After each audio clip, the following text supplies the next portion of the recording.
Many of you have been involved in it in different ways.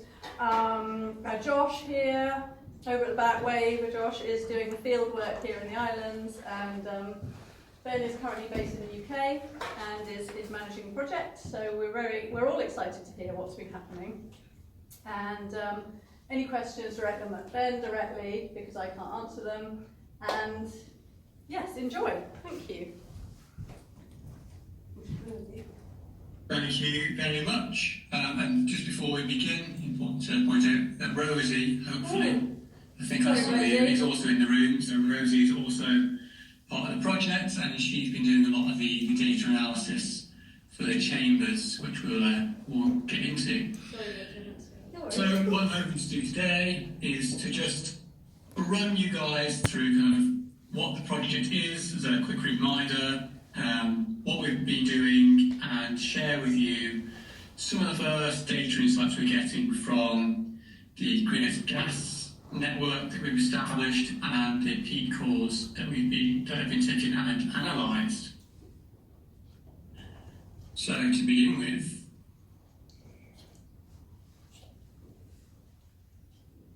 so as a reminder, what is the project? Now I think everyone here has probably seen a version of this slide, but as a reminder, the project is aiming to better our understanding of the greenhouse gas emissions and carbon storage of peatlands across the Falkland Islands, and from that, improvement in our understanding, assessing the feasibility of carbon offset opportunities for the Falkland Islands, and how potentially we can leverage the carbon benefit specifically for this project. Obviously there are other benefits to enable or facilitate restoration. So what we're doing towards this, we have a network of over 20 sites that are monitoring greenhouse gas flux. So that includes carbon dioxide, methane and nitrous oxide. And we are covering a range of typical habitat conditions that you will find on the islands, from bare peat through to white grass in various different levels of management, areas of D and restoring tussock.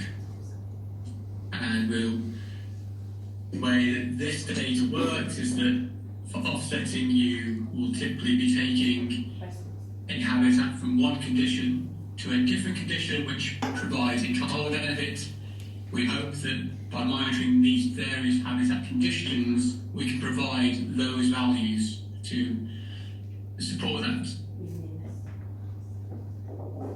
We've also been taking peat cores. This bit of work has been delivered by BAS. This allows us to understand the carbon storage that is currently present on the islands in different habitat types, understand the carbon accumulation rates throughout its history, how old this peat is, how old that carbon is, and try and understand what the vegetation communities were that formed that peat.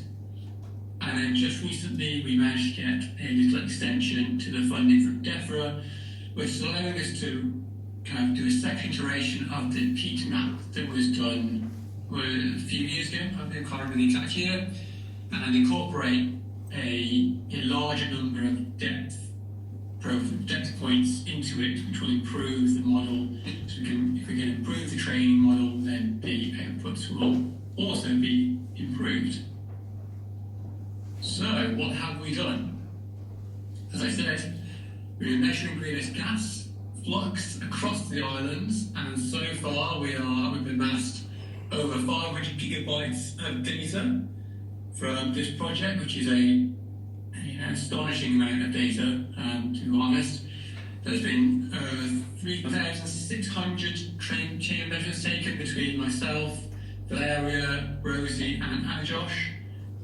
So that's been a huge amount of work. That is monthly measurements across the islands at these chamber sites. And Rosie herself has calculated over 10,000 fluxes from the gas chamber network, which isn't including all the work that's been done on the towers. We've also been analysing the peat. So in February 2024, cores were extracted from all the tower sites, and these have been analysed alongside cores from previous research. We've incorporated far more cores than just those taken. We've taken depth measurements from the tower sites and amalgamated data from those different projects. It was all sporadically scattered within the data portal and unpublished literature to help develop this peat map, and there are now over 2,300 new data points from those peat cores across a range of different metrics. So first of all, I'm going to try and talk you through some of the data we've been getting from the chamber sites. I'm going to try and do it as accessibly as possible, and I'll get a laser pointer ready, which might be handy. So first of all, we're going to look at the flux, the CO2 flux behaviour at different habitat types under light conditions. Now, as a reminder, the chambers that we go to, there are 4 collars at each chamber site, and we turn up to the site every month and we put a see-through chamber on top of one collar, and we measure that for 2 minutes. Is that right, guys? I think that's 2. Yeah. Someone will correct me if I'm wrong. 3 minutes. And we would move on to the next collar, the next collar in the light. And we then do repeat that with a 30% shade cloth on top of that chamber. Do all those measurements again. Repeat that with a 60% shade cloth. Do those measurements again, and then a full dark cloth, and do those measurements again. This is to allow us to understand and measure how that habitat behaves under different light conditions, which we can then use to model the behaviour of that habitat under all the light conditions that you will experience throughout the year against a light response curve. So we are, in this graph I'm about to show you, we are looking at just the light conditions, so it's whatever the light was for that day, and Rosie has amalgamated the data from all of our bare peat sites into bare peat, from all of our Astelia sites into an Astelia line, all of our DLD sites into a DLD line, and all of the whitegrass sites into a single whitegrass line. So there are only 4 lines on the graph, and they represent the 23 sites across the islands. So before we show any data, we are looking at milligrams of CO2 per metre per hour. So that per metre squared per hour. So that's the metric that we're looking at. It's kind of not super important because obviously they're all relative to each other. It's only in the light. So this is what we get. What this graph is showing us is that we'll take the grey line first because that's quite simple. That is bare peat.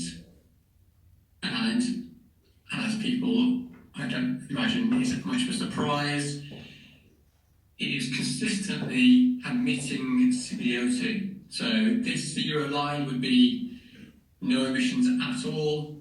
If it's positive, that means that we are getting a net increase in CO2 during the chamber measurements, and a negative is a net decrease in CO2 during those chamber measurements. So during light measurements, for the most part, the vegetated systems are all broadly a sink of CO2 during the measurements. Now, what more does it tell us? So if we take the blue line, this is Astelia, and this indicates us during the early summer, so just as summer's starting, we see quite a rapid change, kind of immediately starts increasing the amount of CO2 that it's taking up, and then there's we are unsure what happened in the middle here, but we are investigating further. is indicating as being quite a strong sink of CO2 under light conditions. Obviously, this is not all conditions.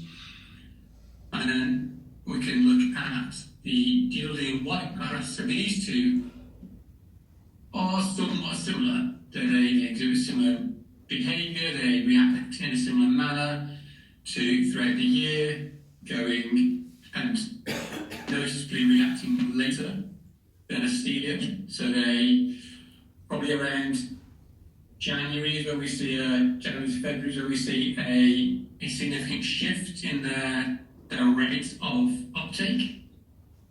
But largely they are all sinks throughout the whole year whilst there is light available. So the next graph, we're going to move to looking at the same sites or the same habitats under just the dark colours. We are missing all the data that tells us about what happens when there's less light. Obviously some of these might be less light because it might have been a cloudy day, but this is like the two ends of the spectrum. So, in darkness, we're going to plot data on the same metrics. Obviously, it's important to recognise that this is 0 now, and these are all positive. So, what we see is that bare peat, again, fairly consistent flat line. It's a source all of the time, no matter the season. But what we notice importantly is that in the dark, there are, throughout the whole year, there are significant shifts to production of CO2. Obviously kind of centred around the offshore summertime, which you would expect. The light is the product of photosynthesis of plants and respiration of plants and everything else within that chamber. Obviously during the darkness there is no photosynthesis, so now we are looking at the respiration of everything in that chamber. And during summer there's obviously more activity in plants, so that would suggest there's more respiration during darkness. And Astelia, which was potentially one of the bigger sequesters of carbon in the light phase, is also showing quite a strong activity during darkness, which just suggests it's quite an active bit of vegetation. And we can see that we're starting to see summer again, so this data will continue, and hopefully we'll see another similar wave to this as we continue. So this is trying to kind of give you a feel for what we're looking at. 0 is kind of roughly balanced together. In darkness, we see quite a bit more uniform behaviour. Everything seems to track very similarly. During light, the trend is perhaps less clear, which is fine. But it does highlight the importance of long-term data collection for this type of study and just the environment in general. The need for multi-year data sets to understand the signal that of a habitat or the baseline for a habitat, rather than kind of taking 1 year here and 1 year there and then averaging that and assuming that is correct. And also the danger of assumptions that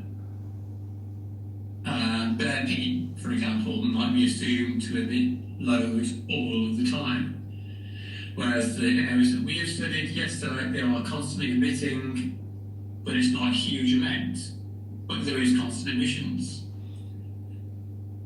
Broadly speaking, if it was to assume, and this is a big assumption, that the light here represented the entirety of light phases throughout the season for this period, and the darkness here representing the entirety of darkness throughout this period, then the product of these two, plus or minus, will be the behaviour for each of these vegetation types have been aggregated. Obviously that's not actually the case because we need to model against actual light measurements and actual light received by the Falklands and pull out the near natural, the ungrazed white grass against the heavily grazed white grass, or against the woody area that is set-stopped versus the woody area that is not set-stopped, to try and understand if there's any differences within those, which we will start to do as we get towards our 2-year data mark, which is still not a huge amount of data for this type of project, but it's definitely a step in the right direction.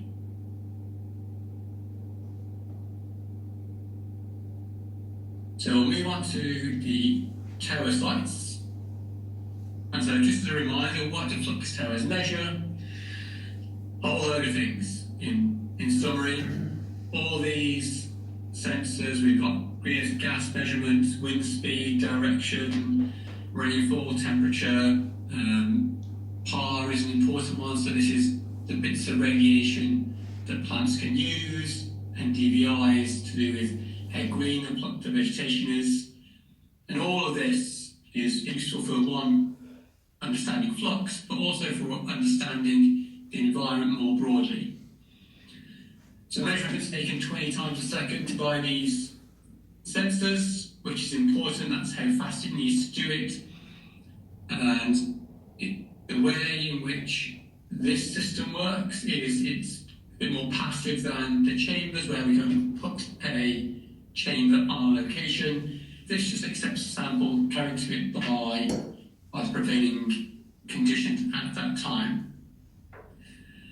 So what do I mean by that? This gives you an idea of how the sampling occurs. The cross in the centre is where the flux tower is, and the heat map, I guess, represents where the gas that's being sampled has come from.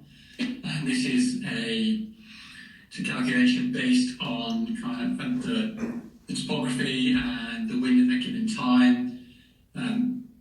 Complicated physics which are well beyond me, but I'm assured that it all checks out. And we can do this for all the sites, and we can control what data we take. So, for example, here, if there was lots of data being collected from the sea, you could quite happily filter that data out, because you know that's not telling you anything about the system in which we are interested in understanding. So, some initial insights. So for the towers, we compare the restored tussock area and a whitegrass area. Again, this is grams of CO2 per metre squared per day. Above the zero is emissions, below the zero it is sequestration. And obviously you've got time along the bottom. This is representing net ecosystem exchange, and as I said previously, with the chamber network we need to model against the light response. The beauty of the tower is it's doing all of that all of the time.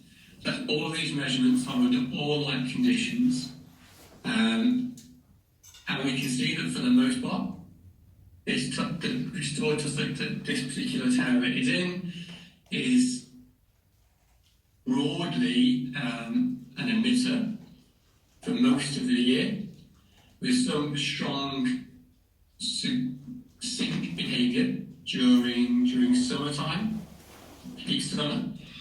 Obviously, we've not got any data past this to get into the next summer, but hopefully we'll see that again, which is good. So that's great. What we are seeing is that system is hopefully moving away from being a source and being more of a sink.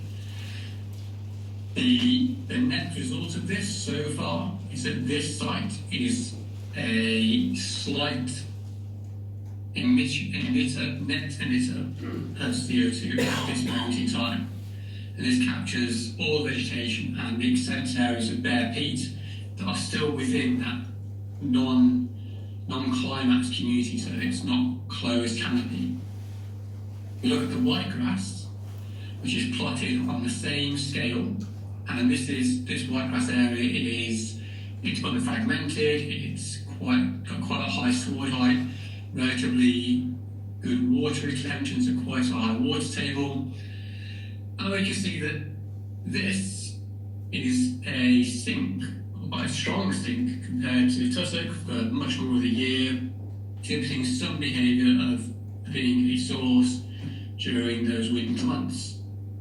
But overall, this whitegrass site, according to the Terra data during the period we've studied, would be a sink of CO2, which is great. That's kind of what we want to achieve. And if as more data comes in, obviously during this study period, it could be that it was a particularly wet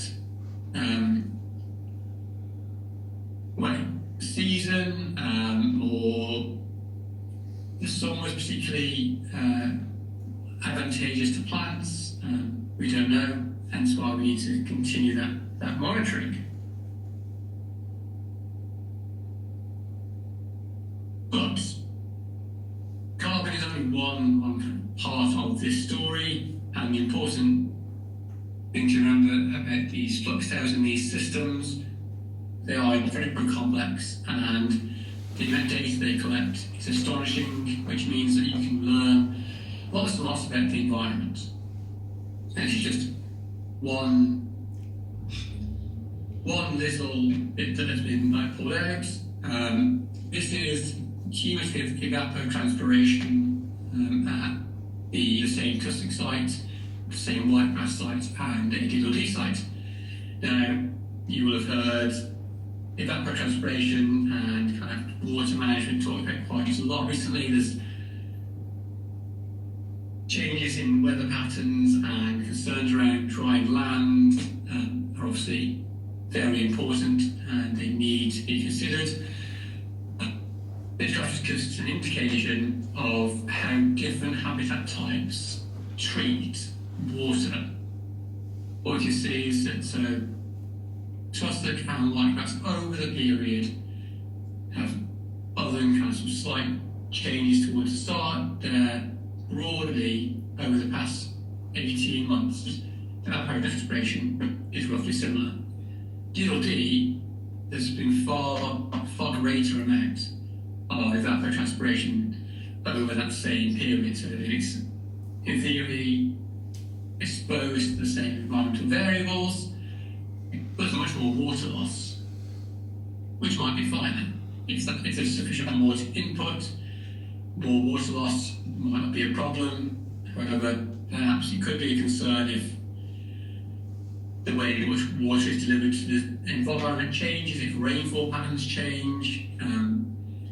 And this type of information is really, really valuable to decision making and to deciding where or how we manage that land. So carbon aside, there's plenty we can learn. I'm going to move on to taking peat cores. Now, a quick rundown on how to take a peat core. Essentially, you sample the surface with a nice square box which protects the vegetation there on top, and then you use one of these cylindrical corers. This is the pointy end over here with a big stick, and you alternate between holes. So the reason for this is this pointy end essentially disturbs the 5 centimetres below that core. So you take one core, and then in the hole next to it, take your next core with an overlap. So you're covering the area that was disturbed. And we've also taken high frequency peat depths around the towers so we can model make quite a very accurate model of the peat depths around those towers, and these depth measurement is also going to a peat map for the whole islands. So what do we do? So the peat cores are all taken to baths.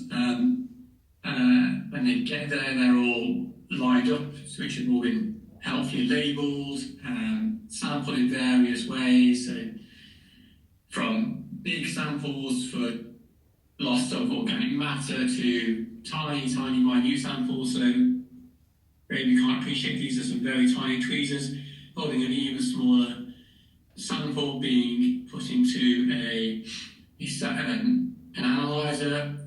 The circles on here are probably maybe the size of a 5p piece.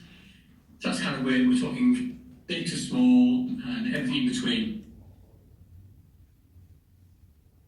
So I mentioned macrofossils. This is quite an interesting bit of the work that's happening. What are they? Essentially, it is you remove or look at the sample under a microscope, and with difficulty you're looking for structures such as this, or this, or this, which tell you about the plant that it has come from, which is very, very involved work. It can tell you how much moss there is, how much of the grasses there were, was it shrubs, etc., etc. This is quite important to understand what vegetation was there, how that vegetation has changed, and what that means for restoration. What type of habitats would we expect to see? What caused or formed that peat? So what does the data tell us? This is just an example. We'll move on to some specific data in a second. So this is a peat core, got your grass on top. This is depth. At the bottom, it's most decayed. It's been there long enough, the longest, therefore most decayed. We go from present day, moving through time to the oldest. In this example, let's say the bottom of the core is 3,000 years old. We can then pull out data such as carbon accumulation rates. So how quickly was carbon accumulating at this moment in time? How quickly was it accumulating at this moment in time? And so forth. And then with that, we can add a macrofossil data on. So how has the composition of vegetation changed through time? In this example, grasses were largely prevalent quite a long time ago. That's a bit less prevalent in a little time ago, and then again have become more prevalent, and there was a time when shrubs became a bit more dominant, and then unfortunately with peat, you do sometimes get quite a significant amount of unidentifiable macrofossils, which is a shame. So let's have a brief look at tussock and whitegrass peat taken from the Falklands for this project. So we have a peat core again, just as a reminder. And this is what we see when we look at whitegrass. So we've got a core that runs from 2 centimetres down to 153 centimetres. But you will notice this drop off in carbon density around here, which is around 1 metre. So that's where the peat roughly stops. We run from the previous photo, there was that grey banding on that peat core, and that's where we get down to the mineral layer. So that's what we're showing for whitegrass, and we'll compare that quickly to one from an area of tussock. It's roughly to scale here, so this one being bigger is because it is larger, so there's far higher carbon density throughout this entire core, and it goes much deeper than the whitegrass core did. So we get down to around 1.6 metres worth of peat in the tussock area. So what that just essentially means is more peat there, and therefore roughly kind of more carbon. If we take these two as an example, broadly speaking, per area, it's I think around double the amount of carbon is stored in the tussock area versus the whitegrass area. This is just a different, part of their different systems. One, the tussock is very, very productive, perhaps more productive than the whitegrass, far more vegetation growth going on. So what does that mean? What else can we learn from this? Well, we can look at the ages. So we can age from sampling down that core, we can use various approaches to aging and radiocarbon dating to understand the ages. And what's interesting here is that the bottom of the peat that we saw in the whitegrass is 16,000 years old, roughly. The bottom of the peat in the tussock area is 14,000 years old, so quite a lot younger, 2,000 years younger. In the grand scheme of things, isn't a huge amount younger, but that is half a metre deeper than the whitegrass, which suggests that the accumulation has been swifter in tussock areas. And we can look at that. We can look at the rate at which carbon accumulated per year. Again, so similar to the carbon density, we have the scale up here, and you'll notice this scale is much higher.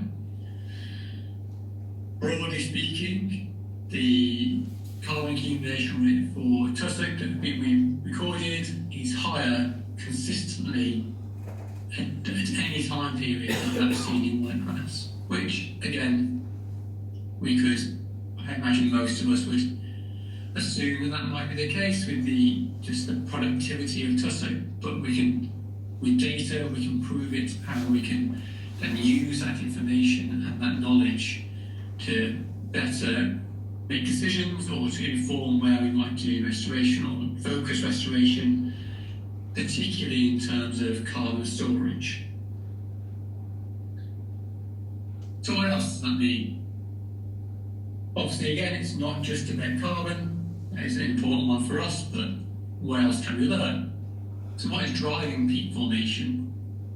Now, what we've seen so far is that some of the data that we've collected suggests that there's a change in the carbon-nitrogen ratios within the peat, which correlates to a change in carbon accumulation rates. Now, that shift in carbon-nitrogen ratio is largely attributed to marine inputs, so potentially the arrival of seabirds within that habitat at that moment in time.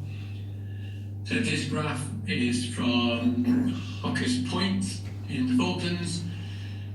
This is the graph we were just looking at, carbon accumulation. It is low here, it is higher here. And this graph, this line is the carbon and nitrogen ratio. As we get to this, where we see this peak occur, we see a shift to a larger amount of nitrogen, which is where you are seeing what was attributed to a marine input.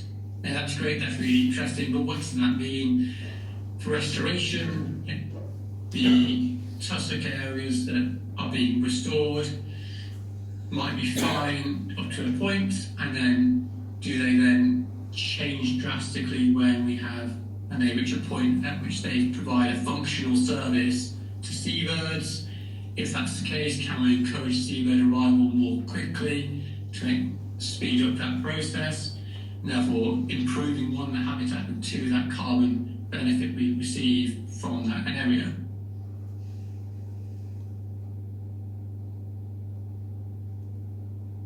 So, over the next few months, we will continue to collect greenhouse gas emission data from across the islands, and that'll be a labour of love for Josh, who has been working gallantly throughout all the winter, so hopefully summer has arrived and it's a bit easier. And we will look at the first iteration of emission factors.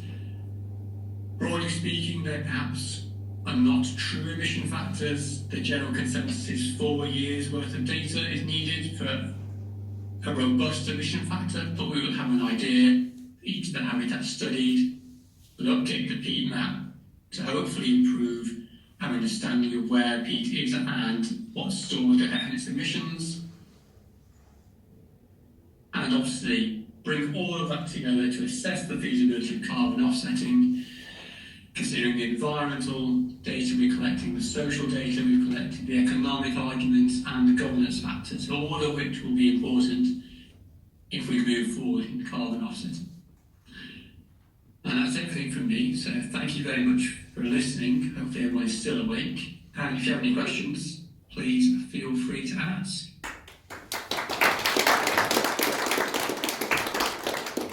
Great, thanks very much indeed, Ben. And as I said, this is a, I didn't say very well at the beginning, this is a partnership between Falkland Island Government, SARI, UKCH, Bath, and us. Correct? Anyone else? Yeah, that's yeah, it. Lovely. Yeah. So, no, it's a really exciting partnership, and as Ben says, generally we're not for just getting more and more data. We like to be an organisation that finds something and then tries to do practical action from it. But this project particularly needs that element of a period of time to be able to get the information in order to see if this is going to be something practical that is going to be good for the longer term. Being able to have some form of carbon offsetting here has been very well put. So thank you. Does anyone have any questions for Ben? Yes, I have. It's interesting the age that you put on it, because Edward Maltby would be about 12, 14 years ago. He said that, or his estimate was that the Falklands peat was between 9,000 and 10,000 years old, and we were doing peat cores at the back of Mount Harriet down to 6 metres, and that was his estimation of the age of the peat. But it's interesting that your estimation is actually that it's much older than that.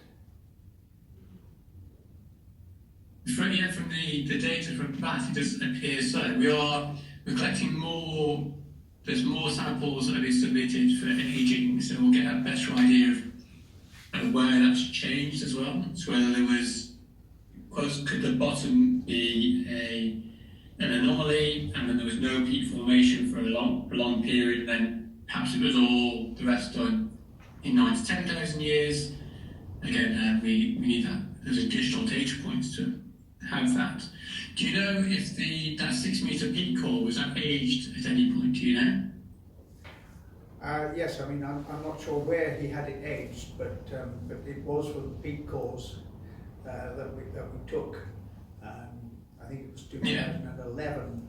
We took those peat cores, and that was just his estimation, or whoever analysed its estimation of the age of the peat. That's all. And as yours is, sort of 4,000 or 5,000 years older than that estimation, that was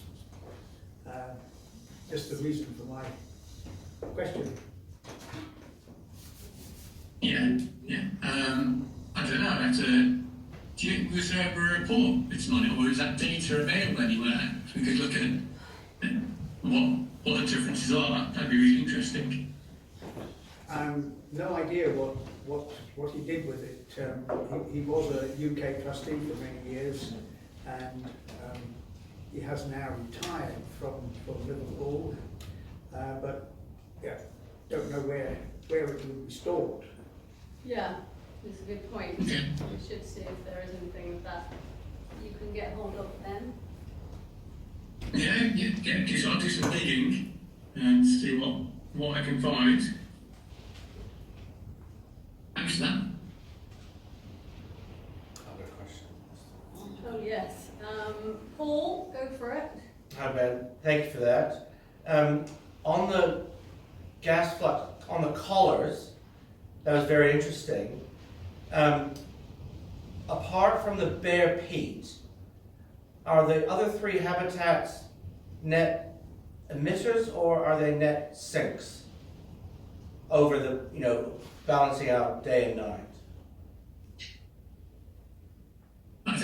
at the moment, I don't, and Rosie, please correct me if I'm wrong, I don't think we can say that at this moment in time, because to say that, we need to develop a light response curve, which is taking the flux data we have with the PAR data we collect whilst measuring it to understand how the light at those moments in time, at the specific light at that moment in time affects the flux, and then you can then model that over a year, providing you've got some data which tells you what the light levels were, which we can use weather stations for. So the FIG's new weather station network will be really valuable in providing some of that data, or we could go more generic with kind of centralised met stations from NPC, for example. But at the moment in time, we don't have that knowledge, and we can't, and just taking the two away from each other isn't really the whole story, unfortunately. Yeah. But Rosie's working like a trooper to get that all done, so she might be better to input as well. Yeah, I just agree with that at the moment. It's too early to say. Still trying to work up the data and calculate the light response curves. I see. Yeah, that makes sense. Cool. Thanks. Is the question, Paul? Oh, I've got a question. Was there any past indication in the peat cores? Has there been any past fires or burning events shown up in the peat cores, or any particular era of fire or burning, or not? Ash layers. That's a good question, and I feel I didn't know the answer to that. There's something in the back of my head which I think. No, I don't know for sure, but I'll ask Ali, who's doing the data, if he's seen anything, and get back to you. I won't want to take a guess and tell you the wrong thing, but I will find out. If there is, it will show up. But it's important to remember that a peat core is kind of an area this size across the whole landscape. So if the fire just didn't happen, or any fire didn't happen to burn in that specific spot, you wouldn't capture it. But no, good question. I will find out. I mean, following on from that, you can see on, certainly around the beaches on a lot of the islands, there is this ash layer. And I had on a tour last year a volcanologist, a New Zealand guy who lives in Chile, and his explanation for that is that it can be traced to an eruption of Mount Hudson. I can't remember how many thousand years back, but there are in places very distinctive, and I'd always thought, and a lot of people had always thought, it was caused by a fire, but his explanation is that it was actually an eruption of Hudson. I do need to try and find this guy's name to get some more information, but they know when this eruption took place on Hudson. So it would be. So where's Mount Hudson? In Chile. Oh, that's okay. Yeah, it was the one we had. It was the one we had the big eruption and the ash here in '93. Yeah. Okay. Is the ash quite sort of grey then? No. Oh, it's black like No, charcoal. it's orange. Okay. Because if Very the cloud orange. fire, the char layer would probably be quite dark and sort of black and sooty. So you'd be able to distinguish just one colour. Yeah. I mean, volcanic matter is definitely something that is used in aging, and is one of the things that we're looking for in some of these cores. Some of the pumice fragments, etc., from volcanoes, around the world. So definitely could be part of that story for sure. Yeah.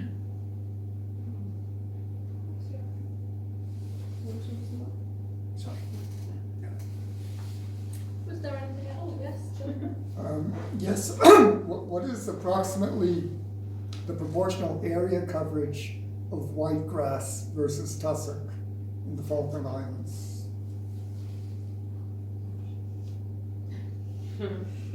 So I missed that. What, he would like to know exactly the percentage then of the white grass versus tussock to the something. Yes. I don't have the exact numbers to hand, but there is significantly more white grass than there is tussock. With current extent of tussock, and even when tussock was whatever it wanted to be, the general thinking is that it would have still been fairly well restricted to coastal margins and small islands. And that is an important consideration for carbon crediting, is that tussock does get a lot of love, and it is an incredible system, and it's highly productive, and kind of it's been recorded as having the greatest carbon accumulation rate or peat accumulation rate of any peat system anywhere in the world. That's kind of the level we're talking. But it isn't that. It isn't everywhere. And maybe your delivery of benefits from whitegrass potentially might be smaller, but you have Maybe that's. that wasn't really what you asked, but that's part of thinking. Good. Yeah, good point. I was just thinking of your report, Sally, you and Ken, about the percentage of tussock on islands. What was it? Less than 1%. Yeah, I think Grant's got a better memory than me. He might be able to remember what we came up with. I think that was as regards Christie now. Yes. Something like that. Yes. Less than 1%. It's definitely less than 1%, I can't remember. But currently, or was naturally? Currently, that was from the work that Sally and Ken did to understand across. I mean, it has been mapped in a broad habitat classification. There was that the Peatland map that's been done before, also looked at other things like erosion risk and broad habitats from remote satellite monitoring, predominantly in the SARI. So that would be, you can interrogate that for the exact percentages. Yeah, it should be available on their web GIS, on their list map site. Either the peat map or the coastal habitat mapping project, which was expanded to be the whole islands. That provides you quite a good indication. That's on, Yeah, it's on the web. Yeah. Stuff, isn't it? Yes. Was there anything else, anybody? Just certainly. one final. Ben, you've got data for restored or restoring tussock areas, but nothing for 100% like pristine tussock. So would it be possible to collect that information, or from what I understand, you're saying it's probably not really worthwhile because you're getting more mileage out of whitegrass, given it covers more area. But is it possible to do tussock? Technically, yes, it is possible.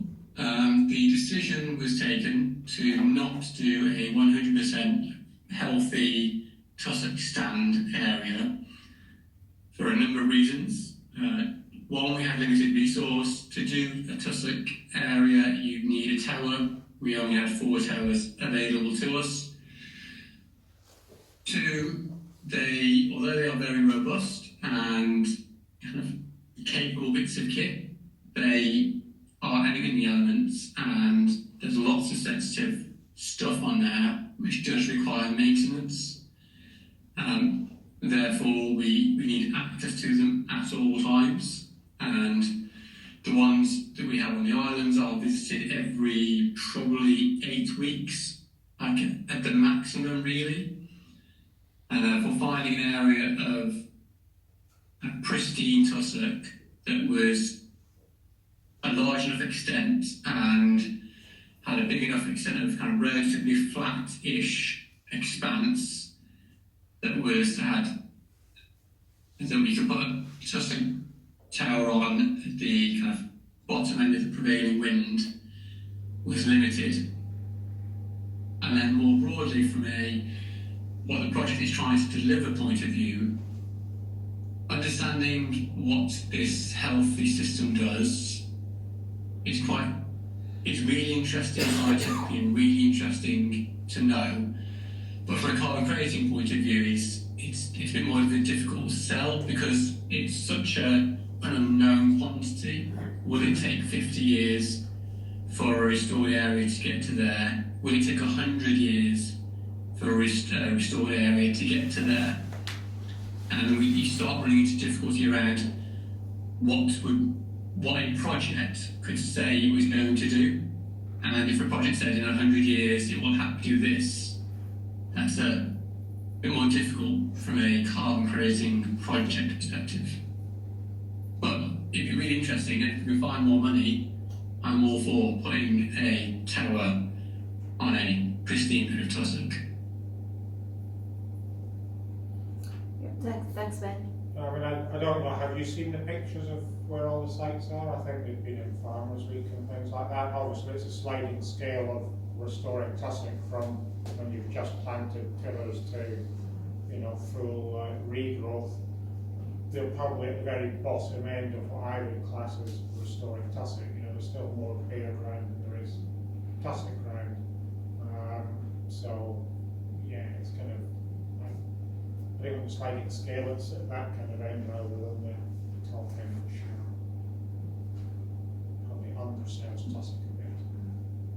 Yeah, did wonder about that because you've probably got quite a large percentage of cover, the ground cover. It's not actually tussock, not much tussock. There's a lot of bare ground, so it's not really a good index for tussock itself. It's a hybrid, perhaps. Yeah.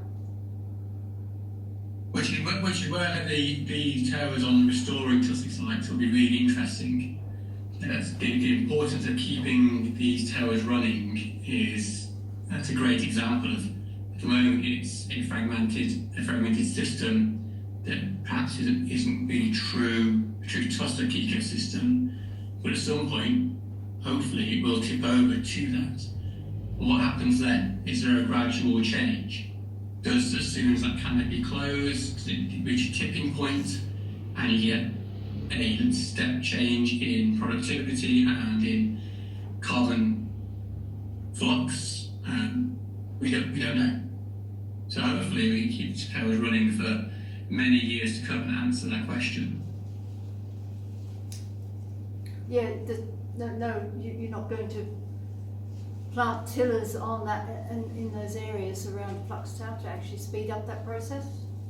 Or is that not part of the scientific method? So in the one area there is ongoing infilling.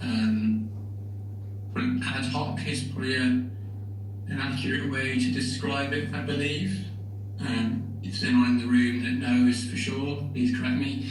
And then the other side is a bit more passive, I guess. The area has just been fenced off and the tussock is restoring itself naturally for the most part. There's no reason why you couldn't increase the rate of that and track how that changes with the data from the tower. That'll be up to the landowner, obviously. Is that a question? No, I think that was a response. Okay. That was a response that you could do that. Need some volunteers to plant tussock. Yes. Oh, you could do that. I'm sorry, yes. Yeah, definitely could do.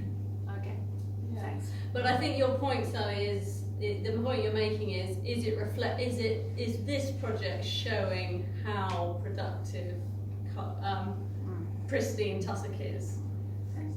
And no, that's not the point, I guess. But I think what is useful, well, not always useful what you say, but the point is to make that clear from the outset when we're talking about it, that pristine tussock would be much more would be fulfilling a lot more of what we're trying to see, but we're looking at the change, and so that hasn't been the focus. So I guess in terms of how we promote it though, when we're thinking about it, that's useful to say from the outset. We're talking about tussock there is space between it, and it's not a rich example of tussock. Does that kind of... That leads on to one more question from me. Are you going to be able to continue this, Ben? Can you get 2 more years funding and beyond? Because it's obviously that's what's needed. If you stop now, you've only got a fraction of your ounces. Is it looking good for more funding? Good question. We've managed to secure a little bit more funding from DEFRA for 4 more months, which is mainly just to kind of tie up this particular project as it is. And FRG are really keen to continue supporting it. Had some really productive discussions with the Environment Department, and we're putting together a proposal that hopefully will allow this project or kind of version of this to continue, and we hopefully will demonstrate the importance of continuing to collect this data, the need for a continuous data set, which kind of adds really to that value. If it stops and starts again and stops and starts again, you really kind of erode the value of that. And I think it's recognised the potential of this. Many MLAs in manifestos were recognised the potential value of carbon offsetting and protecting our environment, and this is important data to have if that is something the Falkland Islands wants to do. So hopefully the MLAs are supportive. Good point. Really good. Thank you very much. Thank you very much indeed, everybody. Thank you, Ben. That was absolutely excellent. Well done to the team. And well done to you guys who have been out there. Well, Ben was first out in the field doing it, and now you two have been doing it in all weathers. We see you coming in like bedraggled, lots of hours, still looking great obviously, but a little bit bedraggled in, driving rain, and it's much appreciated. So just really good and really positive. Thank you very much for providing that info to us all today. And it's a slow process, isn't it, to get it all to happen and to get the results, but as said, as Sally put very strongly, it's important to keep that going, to be able to come out with some outputs that we can use across the islands, hopefully. So once again, thank you very much, everybody. Lovely to see you all. Please help yourself to food and drinks, and happy pre-Christmas. Yay.